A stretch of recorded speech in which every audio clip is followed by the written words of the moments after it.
Assalamualaikum warahmatullahi wabarakatuh. Bismillahirrahmanirrahim.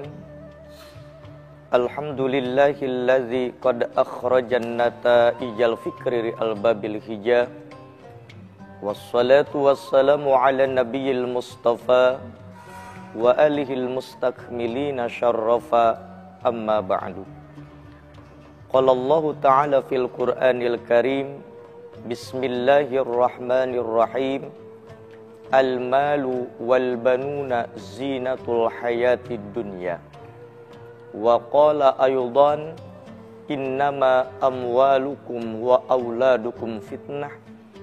Wa qala Nabiyyu sallallahu alaihi wasallam, hassinu amwalakum bizzakati.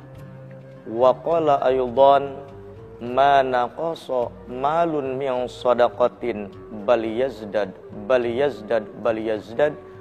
Wa qala aydan man bana masjidan banallahu lahu baitan fil jannah. Shadaqallahul azim wa shadaqa rasuluhun nabiyul habibul karim. Wa nahnu ala dzalika minasyahidin wasyakirin walhamdulillahi rabbil alamin. Pemirsa TV One dimanapun Anda berada, marilah dalam kesempatan ini kita memanjatkan puja dan puji kehadirat Allah yang Maha Suci, Allah Rabbul Izzati. Salawat dan salam semoga Allah curah limpahkan selalu kepada baginda Nabi besar Muhammad sallallahu alaihi wasallam, dan kita berharap semoga kelak kita mendapatkan syafaatul uzma daripada Kanjeng Nabi besar Muhammad sallallahu alaihi wasallam. Pemirsa TV One dimanapun Anda berada, dalam pertemuan kita kali ini kita akan mencoba membahas tentang cara merawat harta dengan 3 metode, yaitu zakat, sedekah, dan jariyah. Berbicara harta, setiap orang yang hidup di alam dunia ini sudah tentu pengen memiliki harta, karena memang harta ini adalah salah satu faktor penunjang, bukan penjamin, faktor penunjang kelancaran, kebahagiaan hidup di alam dunia. Dan memang Islam tidak melarang untuk mencari harta, justru Islam menganjurkan, memotivasi bagi pemeluknya untuk semangat bekerja mencari rezeki yang halal. Sehingga Allah Subhanahu wa ta'ala berfirman dalam Al-Quran, Bismillahirrahmanirrahim. Wamtaghi fima atakallahu darul akhirah wala tangsa nasibaka minad dunya. Yang artinya kata Allah, carilah oleh kalian itu, carilah olehmu kebahagiaan di negeri akhirat dengan kita beribadah kepada Allah, baik ibadah mahdhah maupun ibadah ghair mahdhah. Akan tetapi kata Allah, wala tangsa nasibaka minad dunya, kamu jangan melupakan nasibmu di alam dunia ini. Artinya di sini Allah memerintahkan kepada kita, selagi kita hidup di alam dunia, kita harus bekerja keras mencari harta yang halal. Bahkan kata baginda Nabi besar Muhammad sallallahu alaihi wasallam, afdhalul a'mali 'ala dhahril ardi, amal yang paling utama di atas muka bumi itu salasah, ada 3 kata Nabi. Yang pertama talabul ilmi, yaitu adalah talab ilmu. Yang kedua wal jihadu fi sabili, berjihad di jalan Allah. Yang ketiga wal kasbu minal halal, adalah kita bekerja mencari harta dari jalan yang halal. Bahkan baginda Nabi besar Muhammad sallallahu alaihi wasallam sangat bangga terhadap umatnya ketika umatnya semangat mencari rizki yang halal. Sehingga diriwayatkan suatu ketika Rasulullah pulang dari perang Tabuk, melewati sebuah jalan yang tembus ke Madinah. Tiba-tiba di tengah perjalanan Rasulullah bertemu dengan seseorang yang sudah tua renta, kakek-kakek namanya. Ketika bertemu dengan seorang kakek-kakek itu, Rasulullah ulug salam, "Assalamualaikum." Kemudian dijawab oleh si kakek, "Waalaikumsalam." Kemudian Rasul menyodorkan tangan, hendak jabat tangan. Tapi anehnya, ironisnya, si kakek itu tidak mau berjabat tangan dengan baginda Nabi besar Muhammad SAW. Spontan Rasul bertanya, kata Rasulullah, "Wahai kakek, apa salah dan dosaku sehingga engkau tidak mau berjabat tangan dengan aku?" Kemudian si kakek itu menjawab, "Ya Rasulullah, aku tidak mau berjabat tangan denganmu, bukan berarti engkau punya salah kepadaku. Bukan berarti engkau punya dosa kepadaku. Akan tetapi yang menyebabkan aku tidak mau berjabat tangan denganmu, aku malu ya Rasulullah." Kenapa? "Tanganmu lembut ya Rasulullah, tanganmu wangi ya Rasulullah, tanganmu mulia ya Rasulullah. Sedangkan tanganku," kata si kakek, "sudah keriput, kasar ya Rasulullah." Kemudian Rasulullah bertanya, "Wahai kakek, apa yang menyebabkan tanganmu menjadi kasar?" Si kakek menceritakan yang menyebabkan tanganku menjadi kasar adalah syariatnya profesiku. Emangnya apa profesi kakek? "Profesi saya ya Rasulullah dari kecil hingga tua, profesi saya adalah si tukang batu.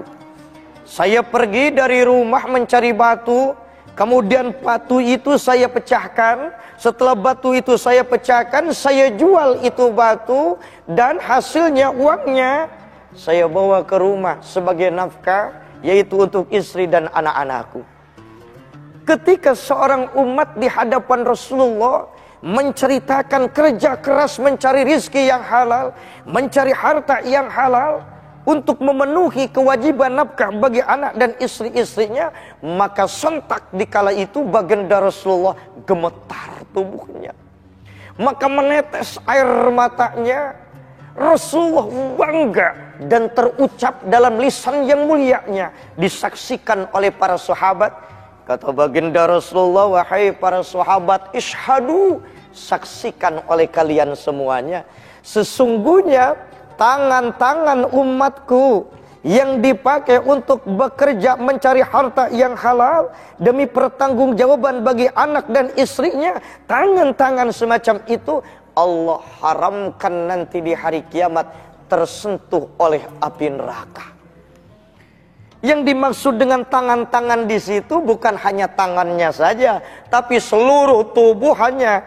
Maka ini dalam sastra bahasa Arab termasuk majaz mursal min itlaqil zuz wa irdatil kul, disebut tangan, tapi yang dimaksud seluruh tubuh, zahiran wa batinan, umat Rasul yang bekerja keras mencari rezeki yang halal untuk pertanggungjawabkan nafkah demi keluarganya, itu dinilai ibadah, bahkan kata Rasulullah diharamkan masuk neraka.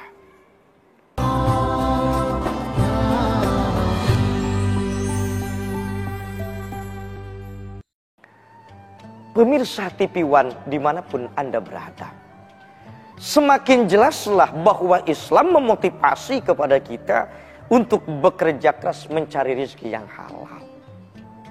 Cuman yang menjadi persoalannya adalah setelah rezeki didapat, setelah harta didapat, awas, harta itu harus dirawat sesuai dengan aturan yang Allah anjurkan.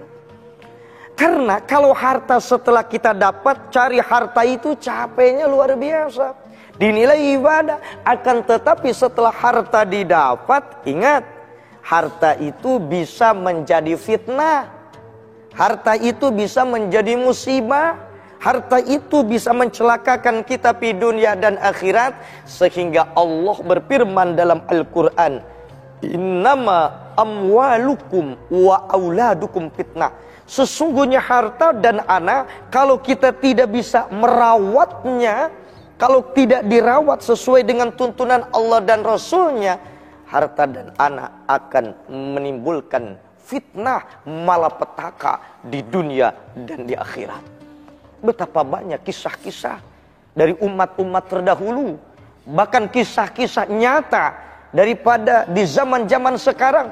Tidak sedikit manusia yang celaka karena hartanya, tidak sedikit manusia yang celaka pula karena perbuatan anak-anaknya. Akan tetapi sebaliknya, ketika kita merawat harta yang kita miliki sesuai dengan cara Allah, maka harta itu akan menjadi faktor kebahagiaan dunia dan akhirat, akan menjadi faktor keindahan, kesenangan dunia dan akhirat.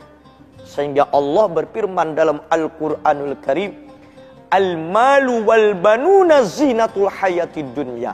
Harta dan anak-anak akan menjadi zinatul hayatid dunya, akan menjadi keindahan di dunia, akan menjadi faktor kebahagiaan di dunia, akan menjadi faktor kesuksesan, bahkan bahagia dunia dan akhirat kalau bisa merawatnya.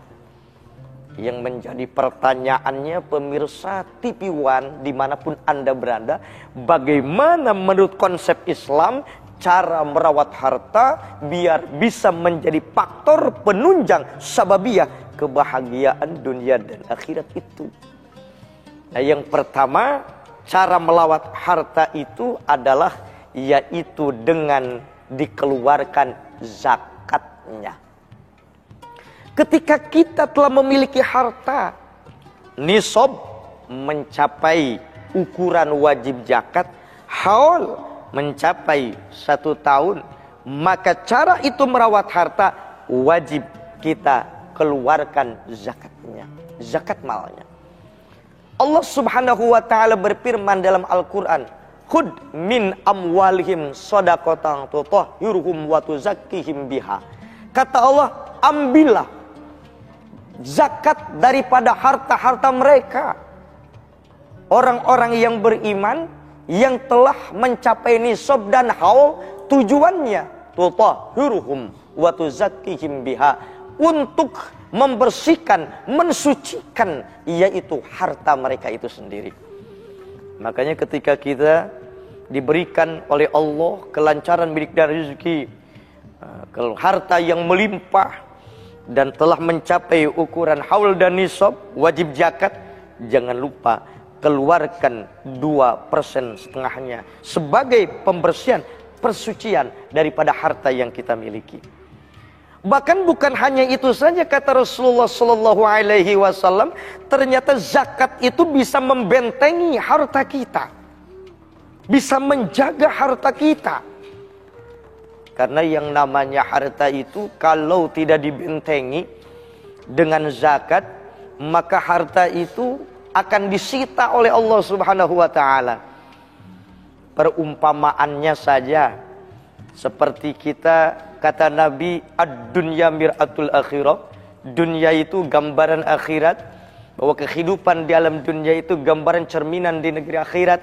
Kita hidup di alam dunia saja, kita hidup di negeri tercinta Indonesia ini kan, ketika kita memiliki harta, perusahaan, kendaraan, sudah barang tentu ada aturan main bernegara, harus mengeluarkan pajak. Ketika kita tidak taat pajak, 5 tahun saja kita tidak taat pajak, maka harta yang kita miliki, perusahaan, kendaraan, bisa dianggap menjadi milik negara. Begitupun di dalam Islam, harta ini titipan dari Allah Subhanahu wa taala. Ketika kita diberikan titipan harta haul dan nisab wajib zakat, tapi kita tidak mengeluarkan 2,5%-nya, tidak mau mengeluarkan zakat, maka lama kelamaan harta kita akan disita lagi oleh Allah, akan diambil oleh Allah. Dengan cara apa Allah menyita harta yang tidak dizakati? Sayyid Abu Bakar menjelaskan, diantaranya kata Abu Bakar, cara Allah menyita harta yang tidak dizakati, maka Allah utus api. Terjadilah kebakaran. Kalau sudah terjadi kebakaran, habislah harta yang kita miliki. Tidak Allah utus api, Allah utus air. Terjadilah banjir, terjadilah tsunami, luluh lantak habis harta yang kita kumpulkan. Tidak Allah utus air, Allah utus angin. Terjadilah beragam macam angin puting beliung, angin tornado, dan lain sebagainya meluluhlantakan harta kita habis. Tidak Allah utus angin, Allah utus penyakit. Diberikan penyakit, berobat dalam negeri, luar negeri, enggak kunjung sembuh.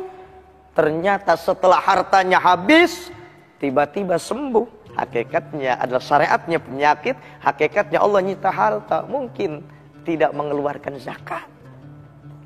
Bagaimana zakat rutin tapi diberikan penyakit?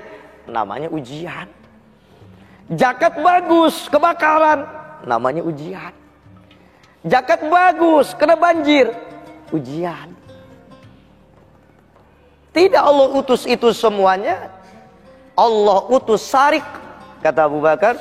Allah utus maling. Tiba-tiba harta kita ada yang maling. Padahal kita kalau merenung, coba kita renungkan, yang punya harta bukan kita saja, yang punya kendaraan bukan kita saja, yang punya uang bukan kita saja. Tetapi kenapa cenderung maling itu lebih semangat ngambil yang milik kita, ngambil harta kita, ngambil kendaraan kita? Mungkin hakikatnya itu adalah sitaan daripada Allah, karena kita pun maling. Maling apa? Maling harta mustahik zakat. Menahan harta mustahik zakat tidak diberikan, maka dipaling, sarik. Tetap kendati pun demikian, kita proses hukum lapor harus dilakukan, tapi harus ada perenungan. Ketika kita memiliki suatu keadaan, kenapa kita kemalingan terus, kenapa kita kemalingan dan kemalingan terus, tetap proses hukum dunia, lapor kepada yang berwajib harus, tapi kita evaluasi diri. Jangan-jangan nih ada harta yang belum kita zakatin. Kalau harta kita zakatnya bagus tapi kemalingan, itu namanya baru ujian.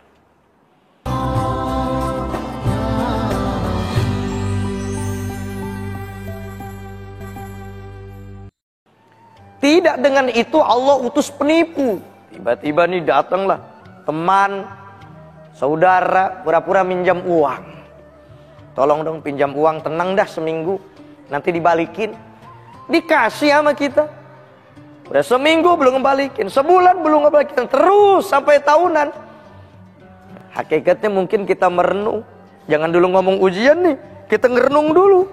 Menghitung-hitung nih, oh bisa jadi kita pernah nipu. Nipu apa? Nipu mustahik zakat. Tidak mengeluarkan zakat. Maka disita oleh teman kita, saudara kita yang tadi baik kok tiba-tiba jadi nipu kita. Mungkin seukuran itu zakat yang belum kita keluarkan. Tapi ketika zakatnya bagus, baru namanya ujian. Lolos dengan sitaan-sitaan itu, maka nanti ketika dia meninggal dunia, harta yang tidak zakati akan habis ujung-ujungnya. Kenapa? Direbutkan, dipertengkarkan anak-anaknya, rebutan harta. Nah maka oleh karena itu Allah dan Rasulnya mengajarkan cara biar harta ini menjadi penunjang kebahagiaan dunia dan akhirat. Maka rawatlah harta, keluarkan zakatnya 2,5%. Nanti insya Allah kalau dikeluarkan 2,5%, maka harta itu akan dibersihkan, akan disucikan, dan 2,5% itu akan menjadi benteng daripada harta yang kita miliki, sebagaimana yang disabdakan oleh baginda Nabi besar Muhammad SAW, hasinu amwalakum biz zakati, bentengilah harta kalian dengan zakat. Yang kedua, cara merawat harta itu adalah dengan mengeluarkan sedekah. Kalau zakat hukumnya wajib, kalau sedekah ini hukumnya sunnah. Zakat tujuannya mensucikan harta, membentengi harta. Kalau sedekah itu mengembangkan harta, menyuburkan harta. Vitaminnya harta adalah sedekah. Maka kata baginda Nabi besar Muhammad SAW, untuk kita bersedekah itu enggak mesti harus menunggu banyak rezeki. Justru dengan bersedekah itu akan memancing datangnya banyak rezeki, akan memancing dimudahkannya banyak rezeki. Maka kata Rasulullah, istanzilu rizqa bis sadaqati, ay utlubu nuzula rizqi bis sadaqati. Yaitu kata Rasulullah, pancinglah rizki itu dengan sedekah.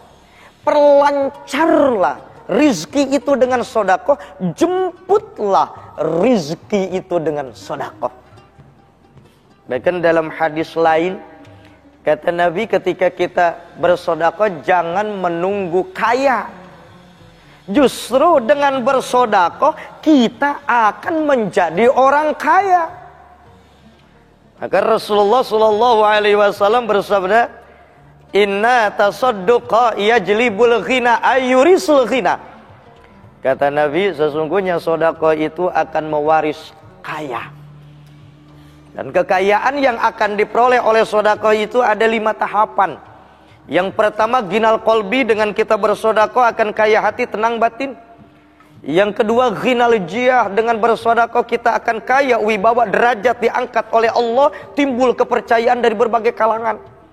Istiqomah kita sedekahnya naik level ketiga, ginal ilmi, dengan sedekah kita akan kaya ilmu, diberikan limpahan ilmu laduni sesuai dengan bidang dan profesi kita masing-masing, melakukan aktivitas pekerjaan gampang saja karena diberikan kemudahan.